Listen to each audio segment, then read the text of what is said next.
Yeah. How much Google do they pays. pay? Well, my dividend was about $100 for the quarter, so not a lot. But what do they pay? Like 20 cents or something? I forget. I'll check my app. Pretty cool. All right, I'm pretty sure we're live at this point. So welcome everybody to Rocket Lab Weekly episode 127. Today we have Scotto with us all the way from Canada and Real Matt Money. And how's everyone doing this week? Good. I feel like I'm finally catching up on all the earnings releases from 2 weeks ago now. Awesome. And you're going all in on EOS?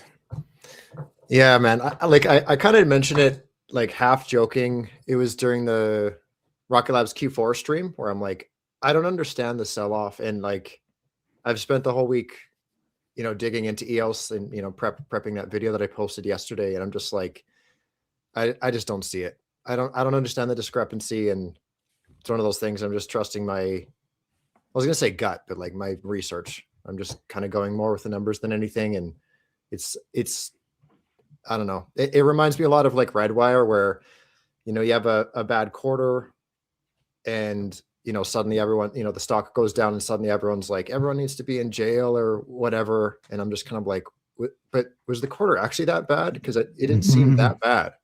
And so long story short, ended up. Oh, and actually one thing since the video, in case you guys might have seen this, one thing not mentioned in the video is I actually bought a bunch more EOS yesterday before market close. So the share count increase at the end is not even reflective of what's in the video. So maybe against my better judgment, but I don't know.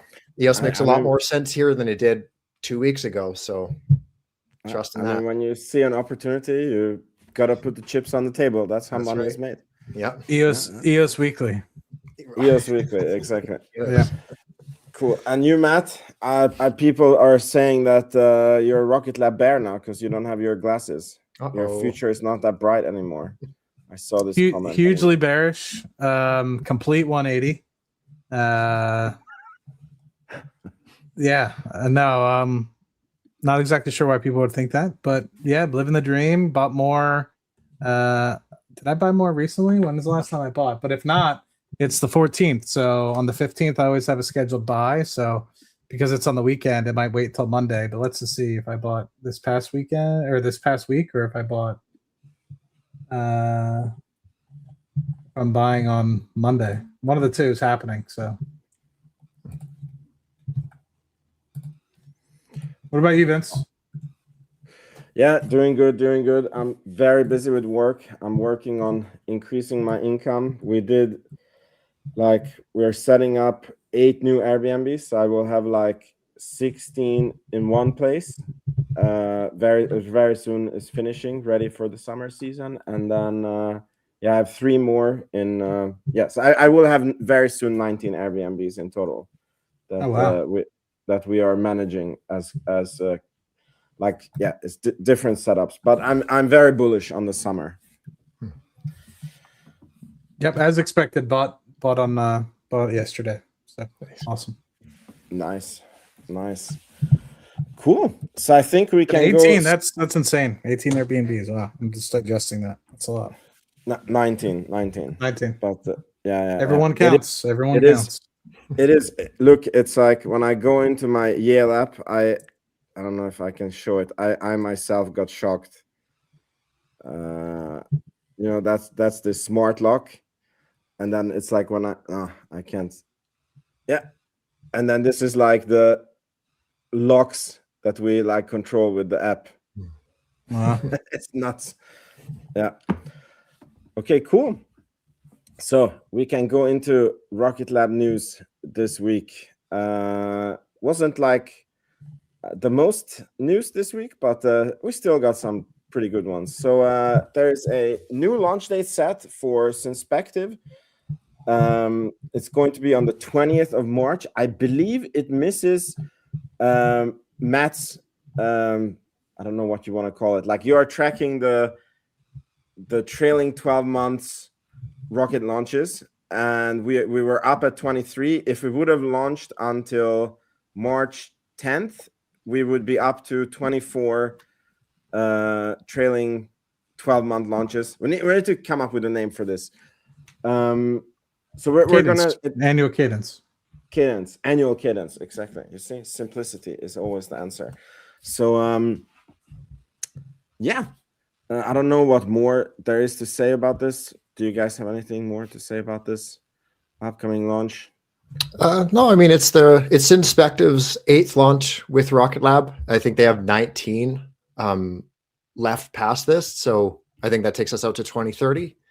One thing that I did want to point out during the PR for this that I found interesting was that they mentioned to be Synspective's sole launch provider. Actually, I'll just read the whole thing. So this is what I have. No, actually, I'll read it straight from the source. So they mentioned that Rocket Lab has been the sole launch provider for Synspective's constellation since 2020, with another 19 missions booked to deliver the rest of their constellation to orbit before 2030. The reason that I thought this was interesting is because I was under the impression that SpaceX launched for them in Q4. Not sure if that didn't happen or if that got pushed back or just canceled outright, but I know that there was as of middle of last year, there was a SpaceX launch with Synspective on board. So I'm not sure what happened to that, but for whatever reason, they're just sticking exclusively with Rocket Lab. So that's cool to see as a Rocket Lab investor. Yeah, these are the things when you're like, damn, I wish I could be a fly on the wall and know why they canceled SpaceX and went to only Rocket Lab. Probably it's the scheduling or the orbit and yeah, because apparently when we spoke with Adam Spice and Sir Peter Beck about this, if you're put in the wrong orbit, it's possible for you to change orbits. It just takes quite some months. Mm-hmm. And maybe as a small satellite company, you don't want to wait those months because time is money. Mm-hmm.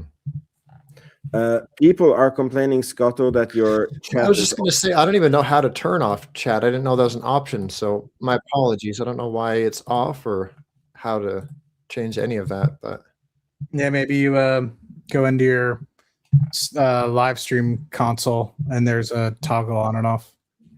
Okay, I'll take a look. I don't know. Maybe just by accident, maybe. Oh, hold on. It says made for kids. I'm not sure why that's selected. Oh, yeah. Could be definitely not made for kids. Maybe that'll change it. Kids get invested early these days. Yeah. So. Yeah. Okay, guys. So now you can flood Scotto with comments and memberships and super chats and anything you want. Now it's available. Cool. So we finished that, right? No more comments regarding the next launch. No. Yeah, this looks like a great partnership. Hope to see it continue. Mm-hmm. More than 19 or 18 launches. Hope it continues into the 40s, 50s, 60s, 70s. But by the way, how cool is this fairing? I never paid much attention to it until the latest Haze launch, where they showed that it's the biggest Rocket Lab fairing, and I'm like, do they custom make fairings? And then now when I was looking at this, I'm like, damn, the satellite is halfway out of the fairing. Mm-hmm. It's Very pretty cool. All right, so the next one is the Mars Sample Return. The MTN, the Mars Telecommunication Network. Rocket Lab posted a new video where they were reusing some parts of old videos. So I just want to play it for you guys, and then we talk.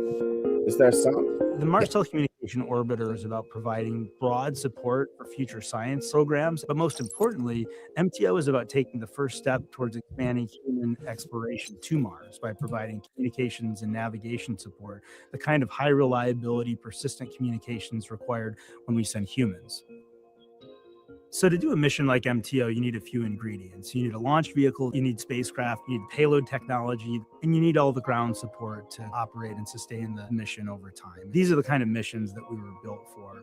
Our experience with Mars missions like the Mars Escapade demonstrates an ability to execute on these challenging programs. Our whole company was set up for affordable planetary science. That's been our strategic North Star from the beginning. Started early with the capstone mission to the moon. demonstrated an ability to do high delta V missions and really challenging operations in deep space. And so that was really the program that forged in fire the capability that we then applied to the Escapade program. The Escapade mission has basically demonstrated the mission model of affordable planetary science. We have 2 spacecraft, happy and healthy, in their Lagrange orbit, waiting for the Mars escape asymptote to come into alignment and continue on to Mars. Rocket Lab's vertical integration is really one of the key ingredients on our ability to not only move quickly and affordably, but to meet challenging mission requirements. Eliminating the organizational interfaces between the launch vehicle and the rocket, between the payload and the satellite, and then of course relying on our manufacturing scale is really critical to being able to commit to the ambitious schedule that MTO demands. Getting this program moving and selecting a partner like Rocket Lab that has high confidence in execution allows the agency to move on to the next challenge. Cool video. Did you guys catch that he said that such a program requires like integration with the launch vehicle, and then they put like a neutron picture in it? No, that was cool. Yeah.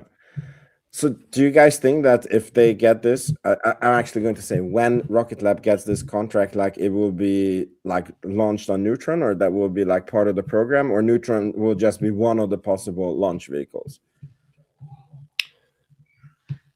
Probably one of the possible vehicles is my bet. Like I'd be willing to bet that it'll be I think like MDA and both SDA were like, where it's like the satellites are awarded before, and then you'll worry about the launch kind of closer to the date. That's how I'd imagine it to go.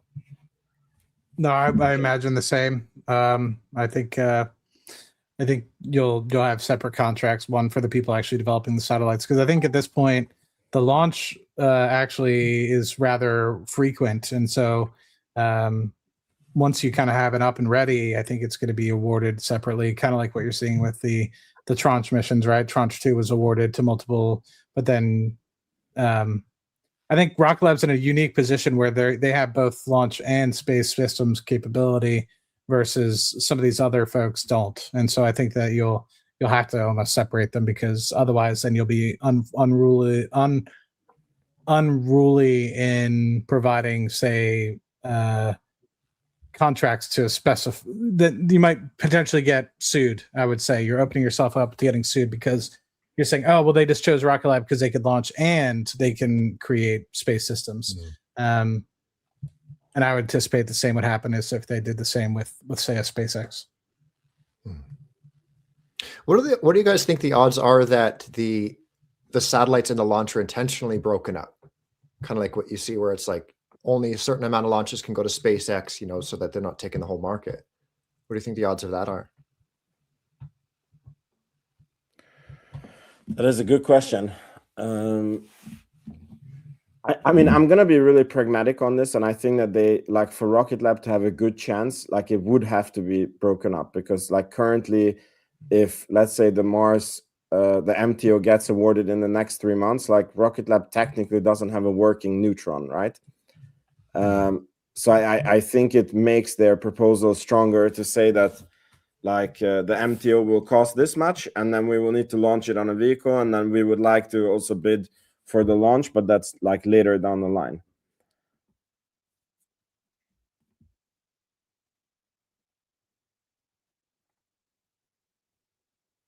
Yeah. Okay, good. We go over to the next one. And they kind of actually mentioned this on the video. So there is a new milestone with the Escapade mission.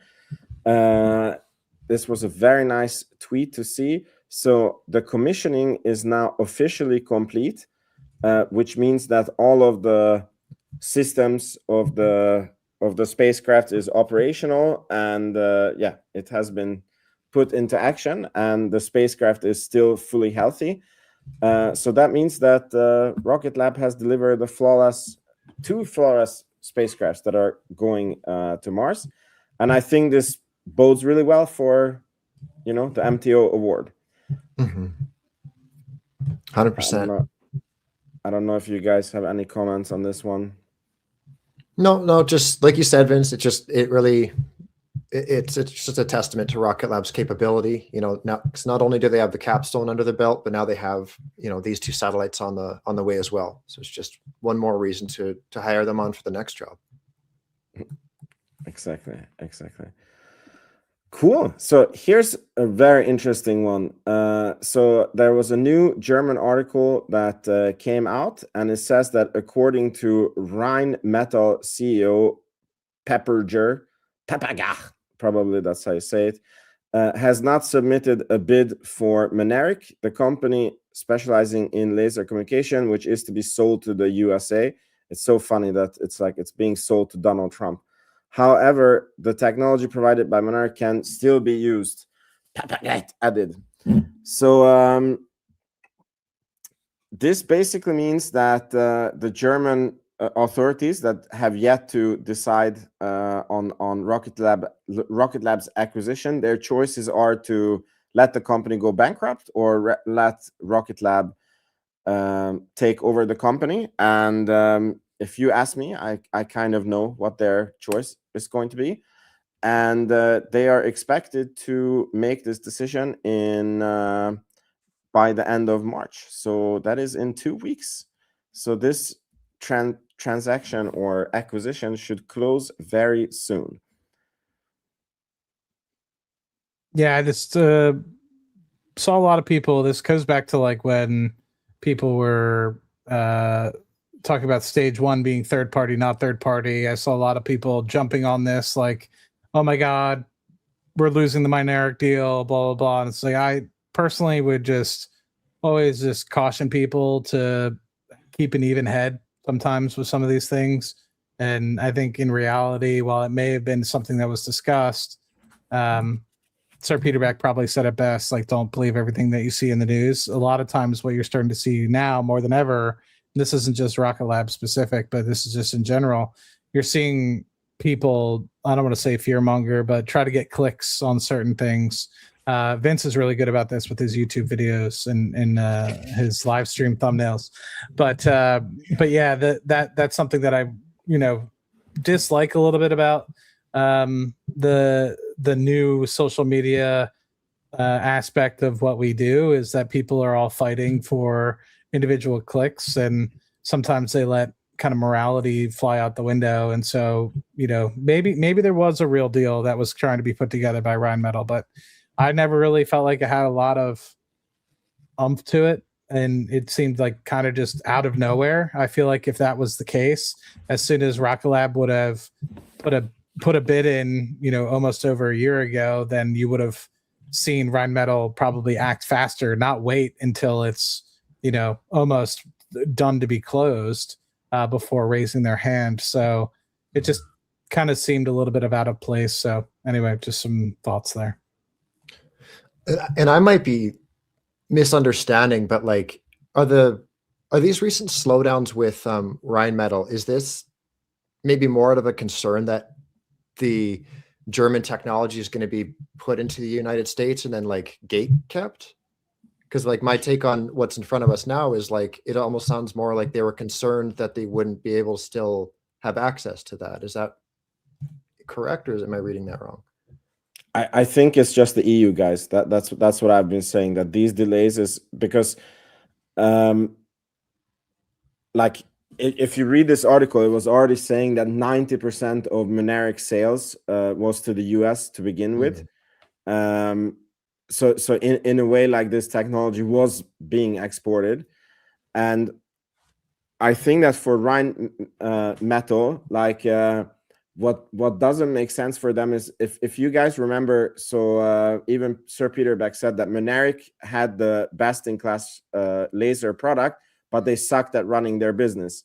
So if another company takes them over who doesn't have the Rocket Lab experience on tuck-in acquisitions and scaling production, then you're putting on a huge burden. And that's kind of the point on this article, that they realized that, yeah, we can just buy their products. We don't have to buy the company, because then you don't have to deal with the headache of trying to make sense of this company. So I think that is also in like why Rheinmetall never bid for the company. That makes sense. Yeah. Cool. Okay, cool. All right, we go to the next one. So Rocket Lab has won a totally market-moving contract from the Missile Defense Agency. This contract was a value of $500, and yeah, I to be honest, I was hoping that you guys know more about this, because apparently this $500 is an initial order that is a mandatory administrative onboarding for the Scalable Homeland Innovative Enterprise Layer Defense, which is SHIELD, which is a total 151 billion 10-year multiple award indefinite date and indefinite quantity order. But I have no clue how much of that would. So basically, the way I understand it is, so Rocket Lab is going to be one of the recipients of this award from SHIELD, but we don't know how much and when. But I was hoping that you guys maybe know more about this than I do.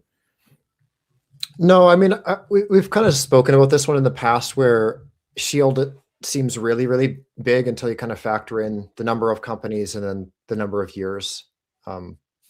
When I first saw this, I was like, oh, cool. Like, you know, was that like 500? Did they miss a few zeros? But no, that's just 500. But yeah, it's SHIELD isn't going to be, I think SHIELD won't be like super massive, like at face value, but I think that a few companies can kind of get an oversized piece of that pie. Rocket Lab, I think, is set up to be one of those outsized companies for this. So yeah, just the onboarding for probably what's going to be, you know, several orders over the next few years for sure. Yeah, well said. Nothing else I can add there. It's funny that there's a few contracts now that is like, you know, you don't know how to think with it. Like this Kratos is another one that they got an extra $1.5 billion to accelerate haste testing, or like hypersonic testing. And then we know that Rocket Lab is one of the companies, that one of their partners, but we have no clue out of the 1.5 billion, like how much is going to Rocket Lab, you know?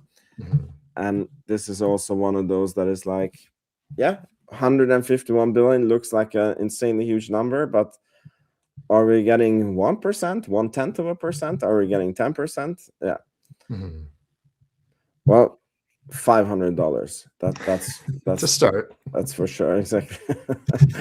And it's actually, when I first saw it, I was like, is this like thousands, millions? Yeah, I'm like, yeah. where is the little star where they, and I'm like, no, it's $500. Yeah. Yeah, I'm sure there's definitely information out there about who else was awarded. Because I mean, if it was able to be scraped and seen that Rocket Lab won, then I'm sure others were also paid. So yeah. I don't have those other companies on my radar, so I don't know. But yeah, maybe I can research it after the show, who else got invited, because yeah, then we could play with the numbers a little bit and see who is likely to win how much. It's a good point, actually. But I mean, it's 151 billion over 10 years, so could be 15 billion a year. So it depends on how many other people were awarded, and curious to see. I anticipate it's not going to be the entirety, so there's going to be different segments as well. So I don't know if that 151 billion, part of it's going to be launch, part of it's going to be satellites, or if it's all satellites and then there's a separate launch. I don't know. So yeah. All right. There is a new what is it called? There's a new Form 4 that has been submitted, and a new Rocket Lab director has decreased their share count by 32%. So that director was Merlin Saintiel. And yeah, I mean, I'm not worried about this, but I like, for example, the Shift 4, like every director is like increasing their share count. I'd love to see that one more. So this is definitely like not a bullish sign, but not necessarily a bearish sign either. Yeah, I don't think this one is like something worth worrying about, really. Like Merlin St. Hill has been there for, I don't have the exact date, but like 3 years, give or take. So I'd imagine that Rocket Lab refreshes their board every 3 to 5 years, give or take, anyways. And given her approximate age, it's kind of like, time to look towards the horizon, we'll say, and maybe she's not going to be at Rocket Lab forever, as is probably best for the company, arguably, like not to just have a stagnant board. It's probably best that you kind of freshen it up every once in a while. So that's probably all we're seeing right here, is just somebody who's kind of later into their career, came upon a very significant uptick in their in one of their positions, and is looking to kind of keep that in the family looking forward. Yeah, kind of thinking of a legacy. I had the opportunity to talk to Marlene in August when we were at LC3, and she has her fingers in a lot of pies. So I could understand if she comes to a close, but this was, out of the recent transactions, the only one that was open market. So the rest that we were kind of done earlier this month that we talked about last week were all scheduled, it seemed like.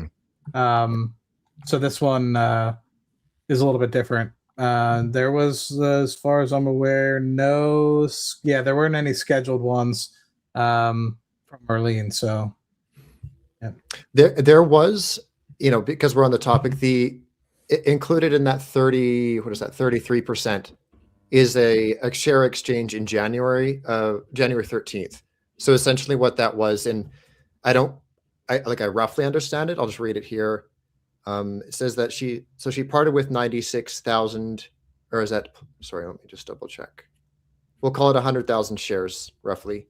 But the note at the bottom says the reporting person contributed shares at the price to an exchange fund in exchange for shares of the exchange fund. Huh. So it's not,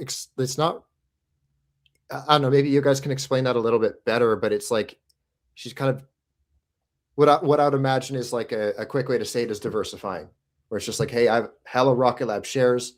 I'll give you some of these shares at a reasonable price, and you can kind of stabilize my portfolio, kind of an idea. I wonder if that's like an ability to avoid taxes as well. Could be. That's a good point. I didn't think of that. I don't know. I'm just talking out here, guys. I don't know if that. Doesn't it sound like it's her own holding company or trust or whatever, that you like put the shares like into the trust, and then the trust grows, and then you get more shares? Yeah, what's strange is it doesn't even mention a fund or anything. Like a lot of times with the directors, they'll be associated with something else and they'll say, but this one, it's just the note at the bottom just says unexchanged fund. So not sure where, but yeah. Okay. Interesting. By the way, I saw a tweet.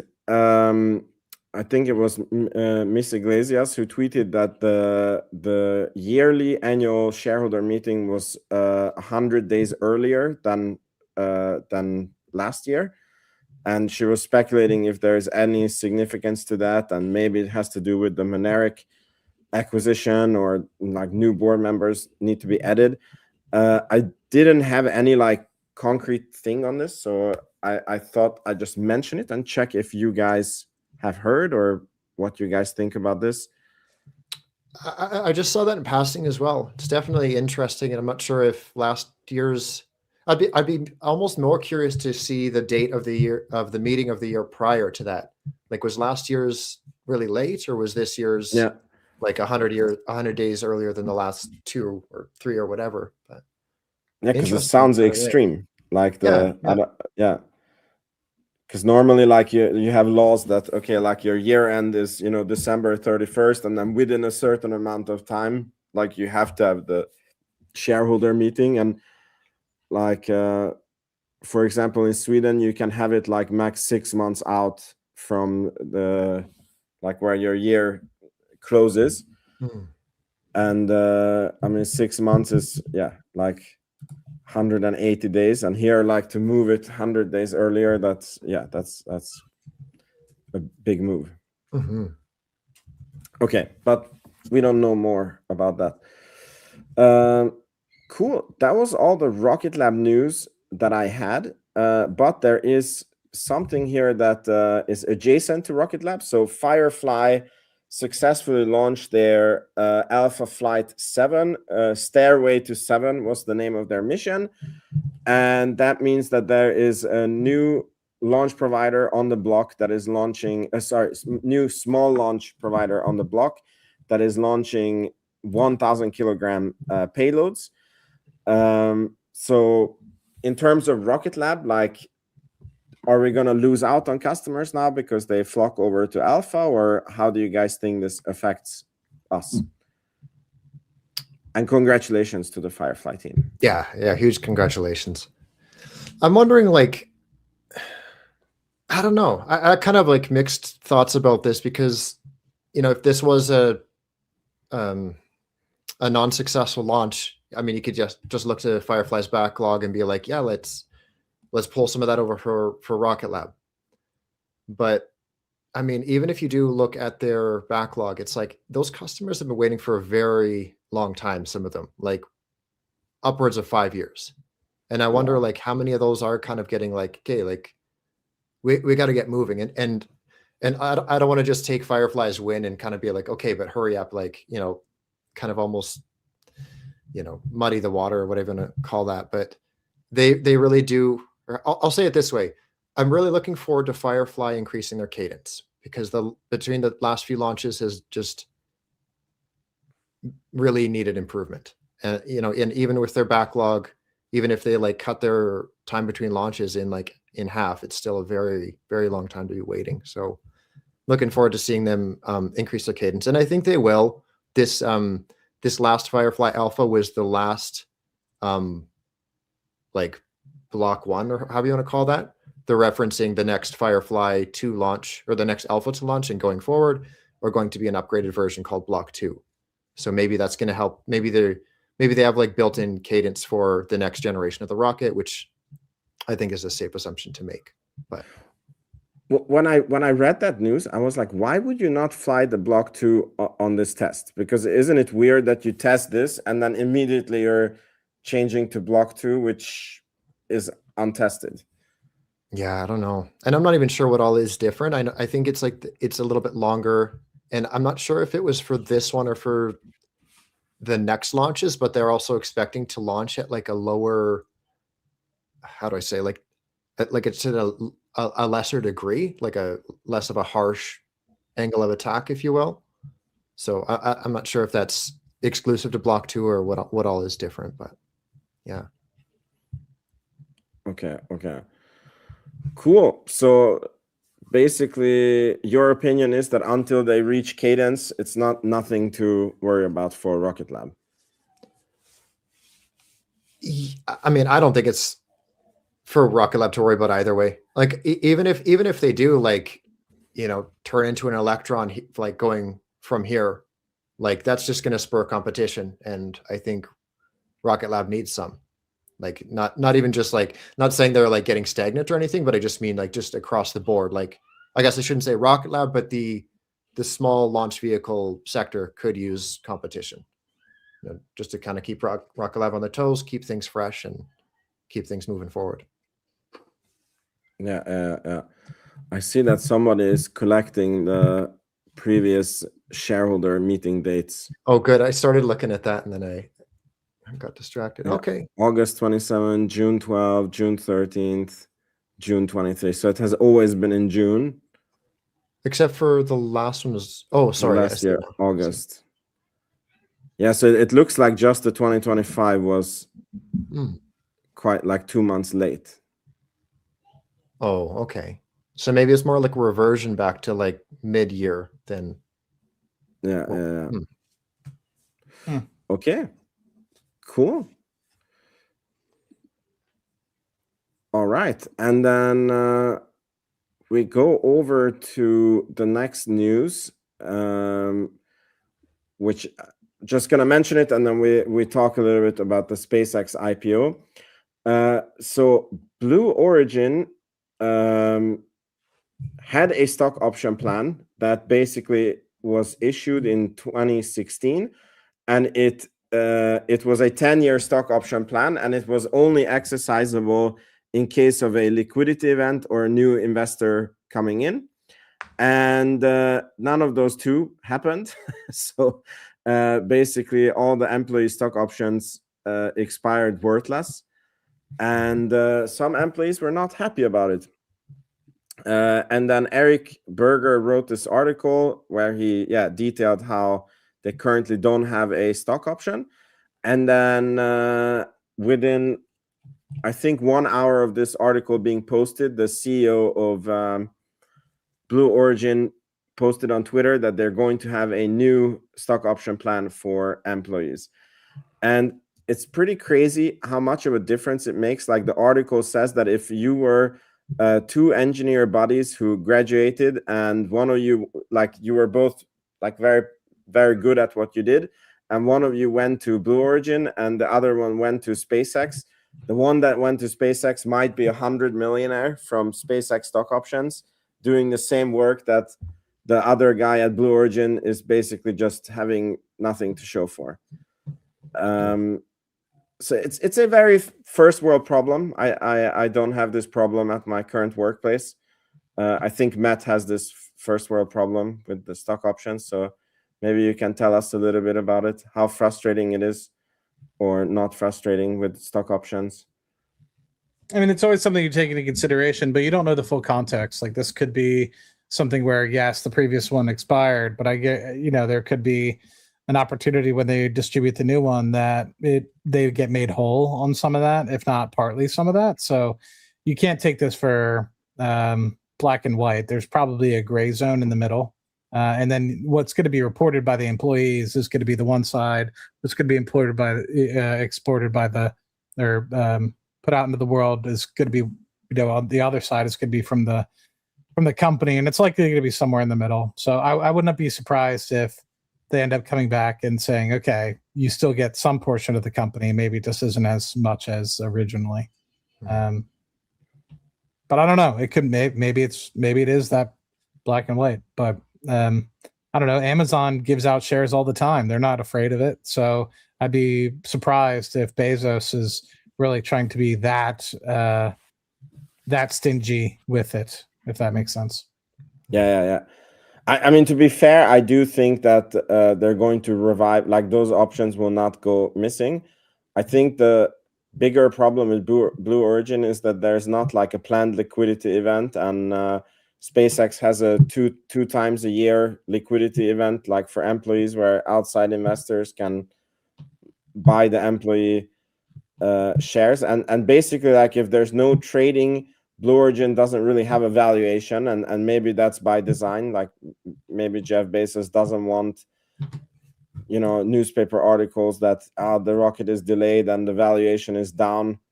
Yeah, I'm not sure, but it's going to be. I like the point of the article is that the space industry is so competitive that they will probably not be able to keep employees or attract talent if they don't have a competitive stock options program for employees, and I think that's true. Mm-hmm. Okay, cool. So we go to the last news of the day, and that is that SpaceX IPO seems to be around the corner, and both the NASDAQ 100 and the S&P 500 are bending their rules to make sure that SpaceX can be included in these indexes as soon as possible. And that piece of news is very interesting because I don't understand who makes money on this, or why is it good to speed run a company into an index when you have had very clear-cut rules that has been followed for decades at this point. Like, why would you want to change it to include SpaceX? And so I'm hoping you guys are smarter on this than me. Who's Matt? Sawyer Merritt, and why is he reporting this and not somebody else? He's like a well-known in the Tesla community, or that Elon Musk empire. He's like,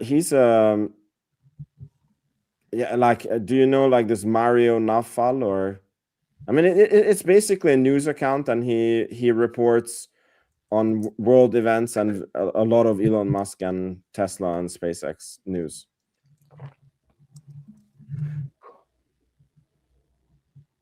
But I have seen other articles also saying that the Nasdaq 100 has had like board meetings to change their rules, and apparently like SpaceX said that they would only list on the Nasdaq if they can get included into the index, and then they were like bending this rule, and then I'm like, do they make extra money on this, or do they get like commissions on like the investments that is going into? I couldn't understand, because I understand from SpaceX the like if you get included in the indexes, then like they buy up the float, right? Like, so your IPO is even more successful than it would be. But for the S&P 500 and the Nasdaq 100, I don't see what they get out of this.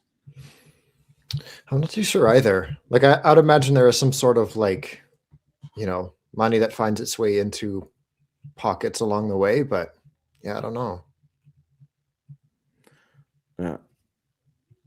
Yeah. I mean, the only thing I guess is that if maybe SpaceX doesn't list on the Nasdaq and they get listed on the New York Stock Exchange, that like then the Nasdaq like loses prestige or something. Maybe. So yeah, that could be it. Yeah.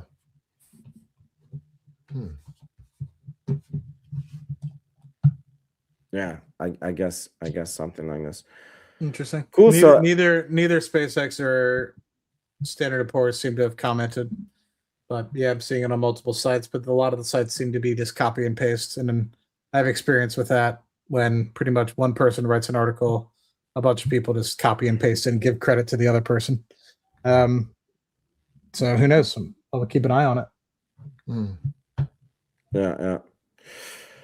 So guys, what are we thinking about the SpaceX IPO and Rocket Lab? Because at one point I thought that it will give a huge boost to the stock, and it feels like the SpaceX IPO is happening in June, like sooner than we expected, and it feels like Rocket Lab stock is just like the rest of the stock market and is in a not really moving right now, not mooning at the moment.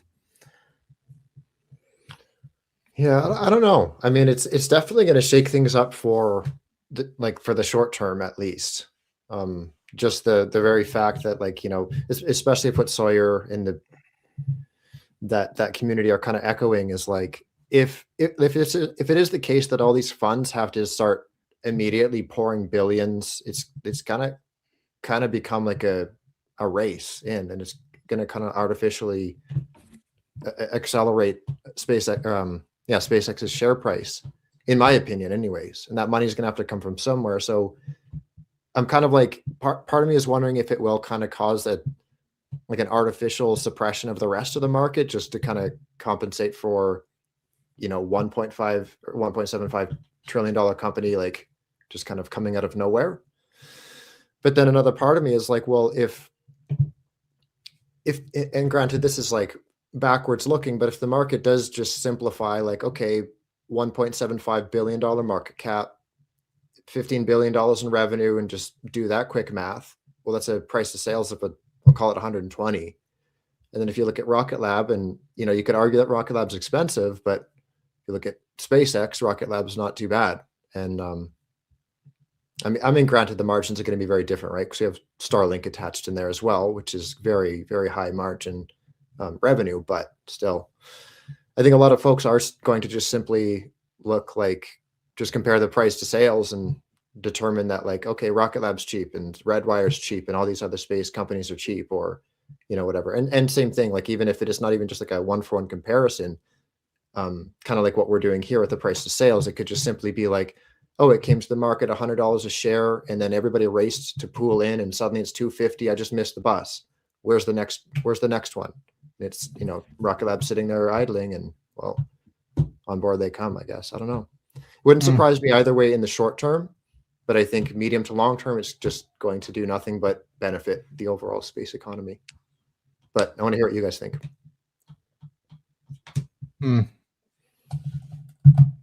I am a bit surprised, as I said, that there's not more of a run up anticipating the IPO. But it's not saying that it will not happen, but I'm just a bit surprised. Do you know how much they're trying to actually get? 50 billion? 50 billion. Yeah, I heard 50 billion.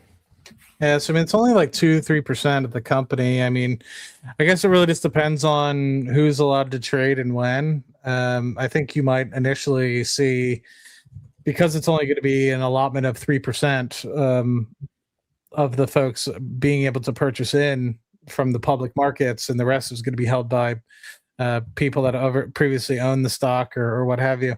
I think initially you'll likely see the stock run up after the 1.75 trillion IPO, if that's what they value it at.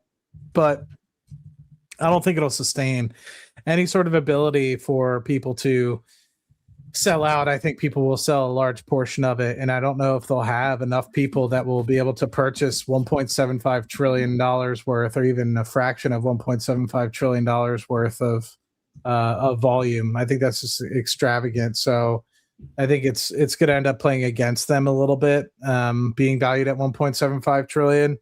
But I think even still, you'll see Rocket Lab, I think, very volatile during the time. Just thought, because some people did buy into Rocket Lab because that was the investment vehicle that they could buy into instead of something like a SpaceX.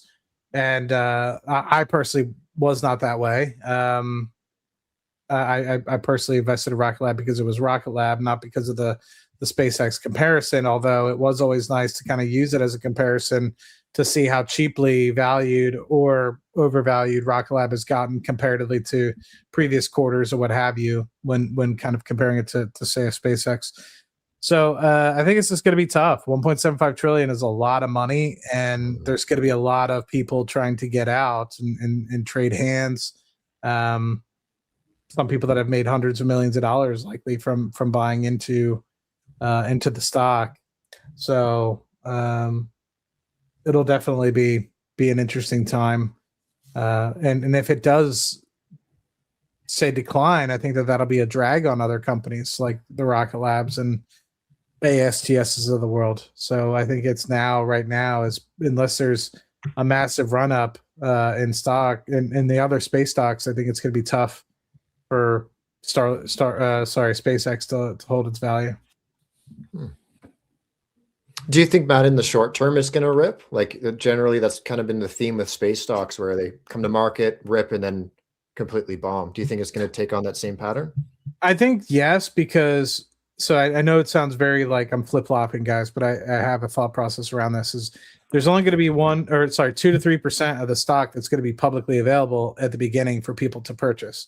And a lot of that is likely going to be purchased by banks. And so I think you'll have a lot of people wanting to buy in because it's SpaceX, right? And so because you'll only have, say, 2 to 3% kind of initially there, I'm not exactly sure how much of the 1.75 trillion is going to be liquid initially. And that's where I'm kind of scratching my head. But I do know that a lot of times there's 6 month lockups for some of these things. So if a lot, and this is where it kind of gets ambiguous for me, if there's a lot of that 1.75 trillion that can trade on day one, I don't think the stock is going to go very well in terms of an IPO. But if there's a lot of it that is locked up, and say you only can buy 5-10% of the float, then I think that there's a possibility that it persists and actually does really well for the first couple months. And then when you get that lockup period ending for, say, some of those people that were invested, late rounds or what have you, then I think you'll see a large sell-off, because I just think that it's just too much for 1.75 trillion to come onto the market and not have some sort of liquidity events where you need to find a floor price for it. Mm-hmm. So I think that's eventually what's going to end up happening. But I don't know. I'm curious to see how much of that initial 1.75 trillion will be liquid on day one. Mm-hmm. That's the big question, to see whether or not it goes up or down immediately. Now, just one quick follow-up. Do you think that, or I should say, what are the odds that it is artificially suppressed just for the talking point of just does that make sense? Where they intentionally don't release a lot of stock, knowing that it's going to cause it to run up, just so they have that extra like pump, to put it blunt. I mean, isn't that what the lockup periods are for? Like yes, but I'm talking almost like sarcastically restricted. You know what I mean? Like almost in a way that it's like it's going to. I don't know. I don't like. I hope nobody is taking this as like a possibility. Like I'm not saying this is like something to bet on at all. I'm just wondering if it isn't even a possibility. Is that like they intentionally only like really limit the amount of shares, just knowing that it's going to go from 1.75 and everybody's going to, fight to get in. It's going to cause it to rip, just so you have that talking point of like, not only was it the biggest IPO, but it went up in, because they definitely don't want that talking point of like, yeah, it was the largest IPO and then it absolutely tanked because it was, I mean, like, to what you guys are saying, like the tanking can also happen like when the lockup period expires. Like if you remember when Rocket Lab IPO'd, it went first up to 24 and then it took some months and it came back to 10 and then it took some years when it went down to 4, So like to give people some understanding. So I misspoke to be specific on the terminology. The float will always be 100%, right? So there's always going to be a float, but the total equity is what you're looking at. So initially that float will be that 3% that we're talking about. Then the total equity will be the other 97%. That will have a lockup period of anywhere between 90 and 180 days. And how that works is what's going to be the tough part.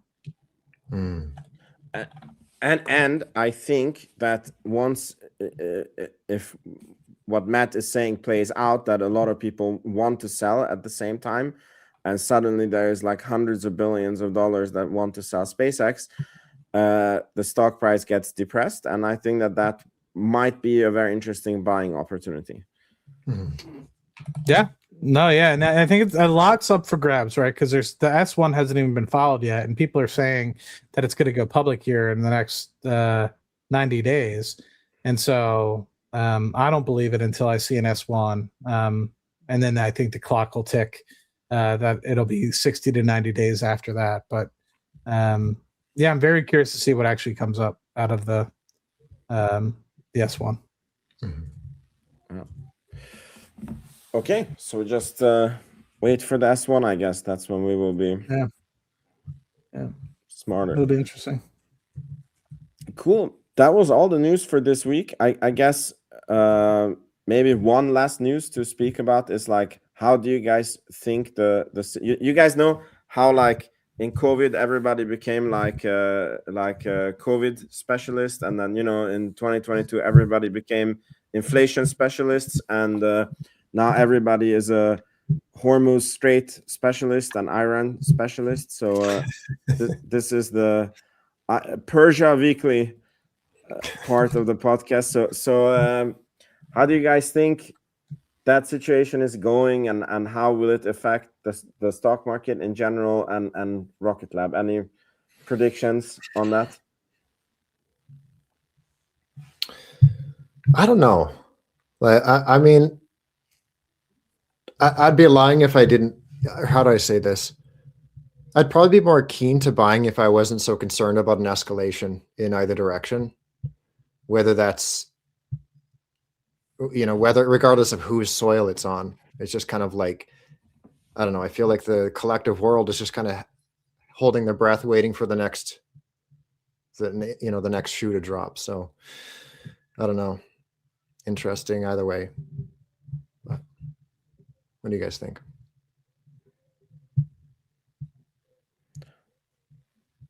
Matt, you think you will be handling after the Venezuelan oil? Are you going over to handle some Iranian oil? Has not been discussed yet, but I don't think that's the case at this point. I don't know. I mean, I don't want to see anybody getting injured. I think it's tough in that respect, but I don't know.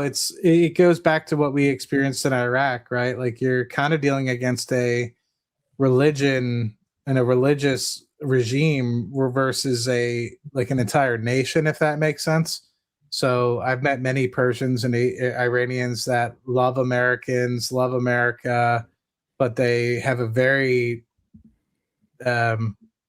different view than their government. And so I don't think this is ever a war on the Iranian people and Iran as a country as a whole, rather than specifically, I would almost relate it to like Afghanistan and the Taliban, if that makes sense. So you were fighting against the Taliban, you weren't necessarily fighting against the entire country of Afghanistan and in search of Osama bin Laden and his terrorist organization. So it's almost the same sort of view. But overall, I mean, we've seen a lot of destruction, and I'm curious to see what that does to the market. To me, this is just a blip. Will there be an opportunity for buying? Possibly. I don't really foresee the market going up massively until something like this is resolved. So, but at the same time, I think that in a 10-year time horizon, this shouldn't be a reason for you not to invest. So I guess it really just depends on if you're a trader, 1 year sort of time horizon sort of person or what. But to me, slow and steady always wins the race. And I'm just trying to buy stocks when I can, because who knows, maybe the stock market drops 10% and I have the ability to buy 10% cheaper. But in the grand scheme of things, is that really going to make a difference when Rocket Lab's trading at $400 a share? I don't think the answer is yes. I mean, would it be nice to have 10% more shares on whatever I just purchased? Then sure. But, I can't time it. What I can guarantee is that the prices is what it is today. And I still think that this is going to show, especially if there's unfortunately an attack on mainland U.S., the need for missile defense and Golden Dome and many of those other things. So, depending on what happens, obviously, I look 10 years out. I think this is a blip on the radar for the U.S. economy and the stock market. But depending on what happens, I think it could be a potential positive for Rocket Lab. And if this persists for another 3 to 6 months, and if there's an attack directly on European or American soil. All right. I watched the All In podcast and they discussed it in very much detail, and they were basically saying that it looks like if the war continues for a prolonged time, then it's going to be very bad for Trump's popularity numbers and the midterms, both for inflation and whatever. And then David Sachs was there, and then he said, yeah, like Trump is not into regime change, and he really likes these quick wars, and so he will find a way to call it the day and get out. And I kind of feel like that is a correct analysis. I would be surprised if this was, as you said, if this would be more than a blip on the radar. I would be surprised, but at this point, no one knows. War is messy.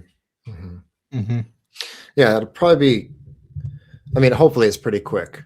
Like, hopefully we're kind of already at the tail end of things, and it doesn't escalate from here. But I guess we'll see.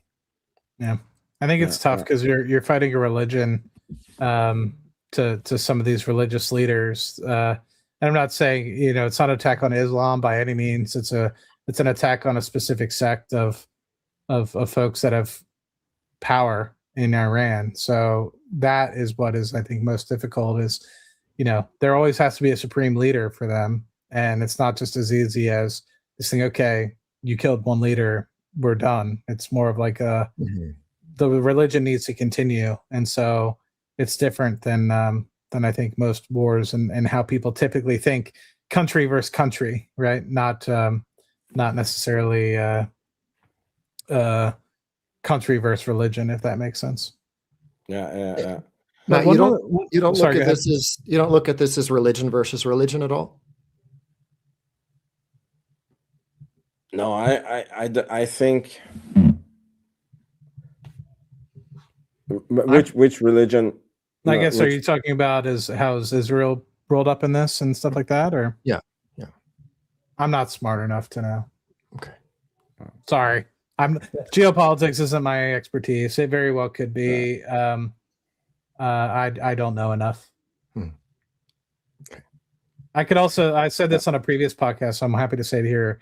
I also think that this, maybe you're right, maybe it is religious. I don't know in terms of religion versus religion instead of just the US versus, but I think it also could play a part in is that Iran exports a large majority of their oil to China. And what you're now seeing is two links to Venezuela,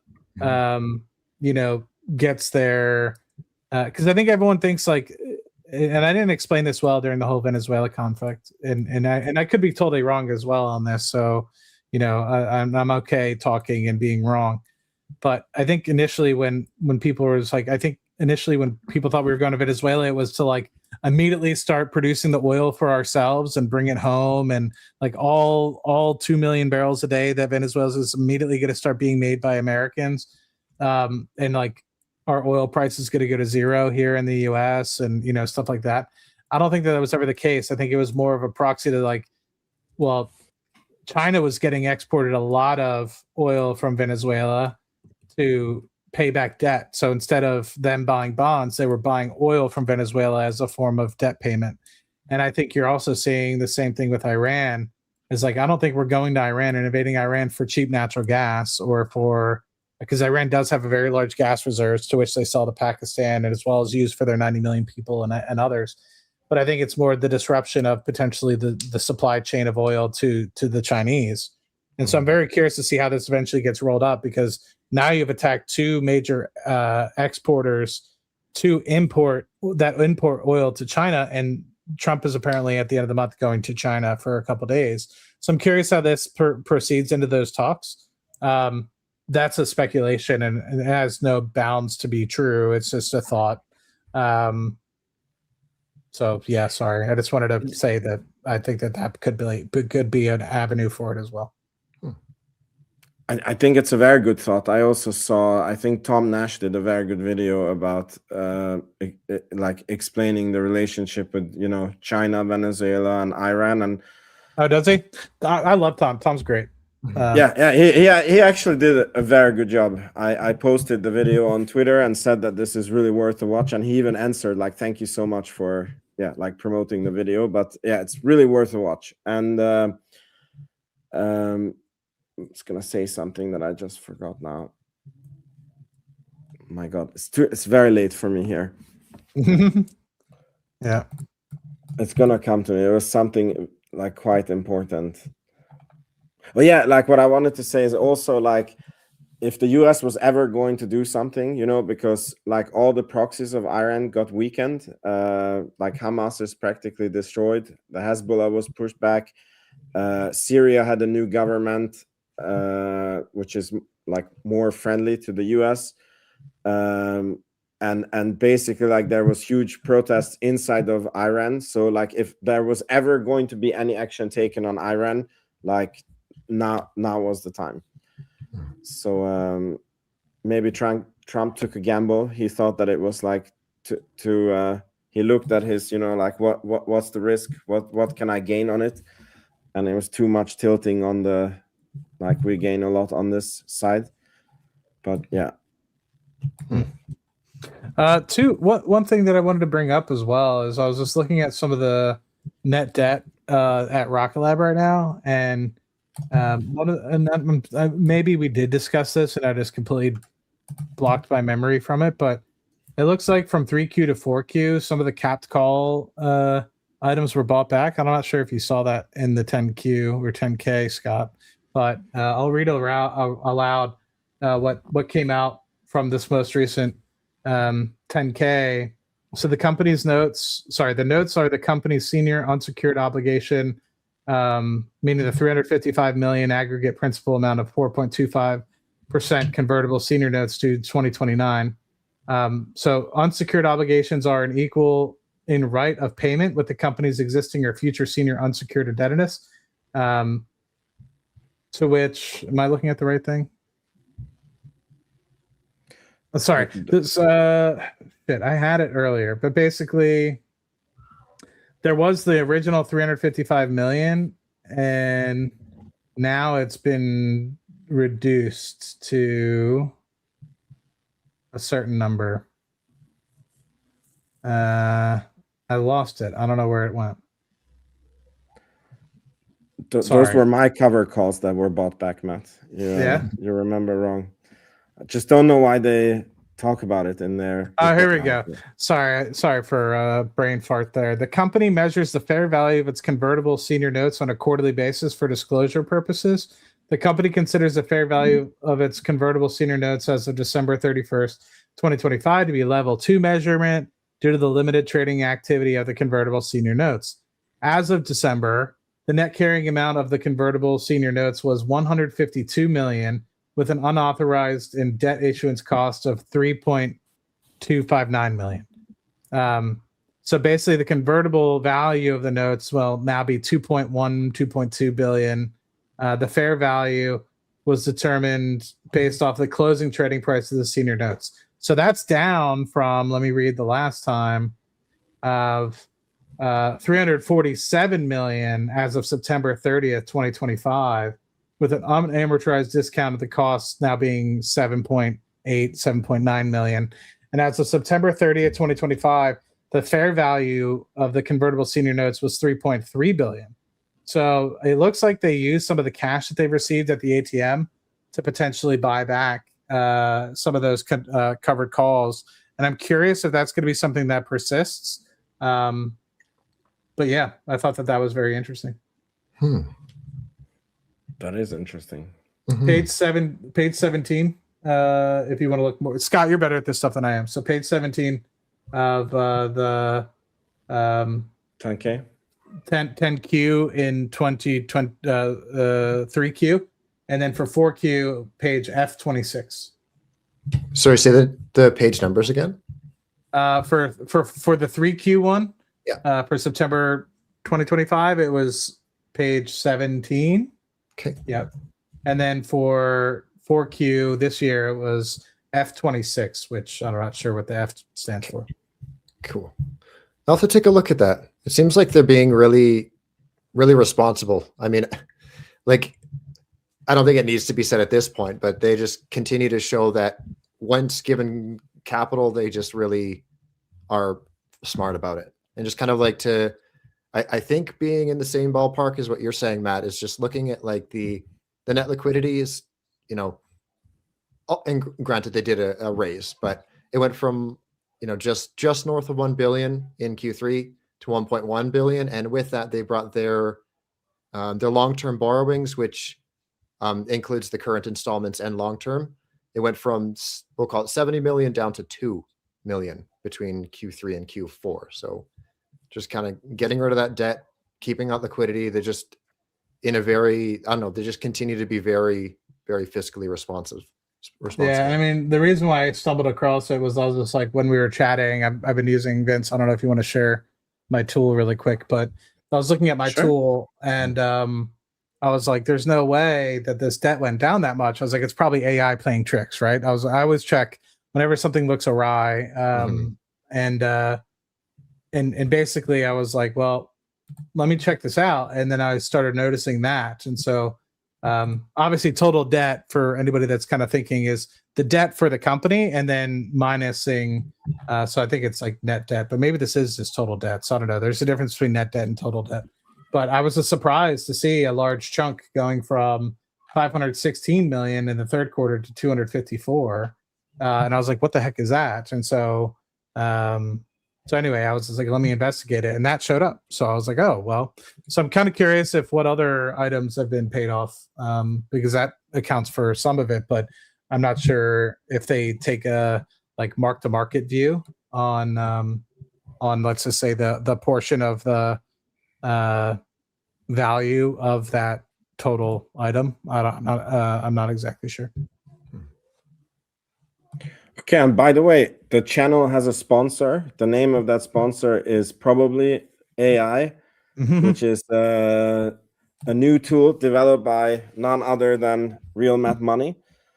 And I don't know if you're releasing it publicly yet or not yet or not. Yeah. So this is public now. I'm trying to get it monetized, but yeah, if anybody's interested, I just posted it in my chat.